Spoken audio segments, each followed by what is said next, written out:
السلام علیکم ناظرین، آپ دیکھ رہے ہیں الرٹ پاکستان۔ تو ناظرین، آپ کو اہم ترین اپڈیٹ سے آگاہ کرتے چلیں کہ دہشت گردوں نے اب مسجد رحمت للعالمین کو بھی نشانہ بنایا ہوا ہے۔ تو ناظرین، آپ کو پوری ڈیٹیل کے ساتھ بتاتے ہیں، مرکز کی طرف سے بھی اعلان ہو چکا ہے۔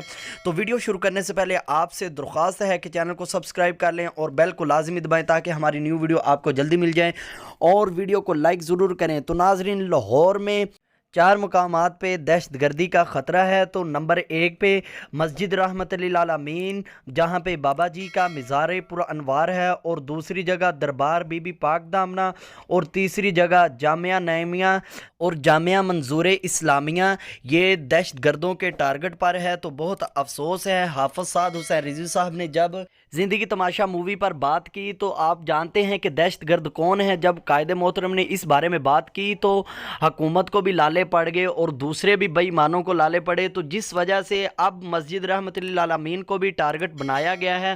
تو بہت افسوسناک خبر ہے، اور مسجد کے باہر اب سیکیورٹی ٹائٹ کر دی گئی ہے، بہت زیادہ اب سیکیورٹی بڑھا دی گئی ہے۔ تو اللہ پاک ہمارے بابا جی کے اس مزار پر انوار کو اپنے حفظ و امان میں رکھے، اور ہمارے قائدین کو بھی اللہ پاک اپنے حفظ و امان میں رکھے۔ تو بہت افسوس ہے ناظرین، یہ کیا بن رہا ہے اور کیا ہونا ہے؟ کمنٹ میں اپنی رائے کا اظہار ضرور کیجیے، اور اس ویڈیو کو شیئر کریں تاکہ یہ دوسرے لوگوں تک بھی پہنچ جائے، اور الرٹ رہیں اور اس طرح کے خطرے سے بچیں، اپنی حفاظت خود کریں۔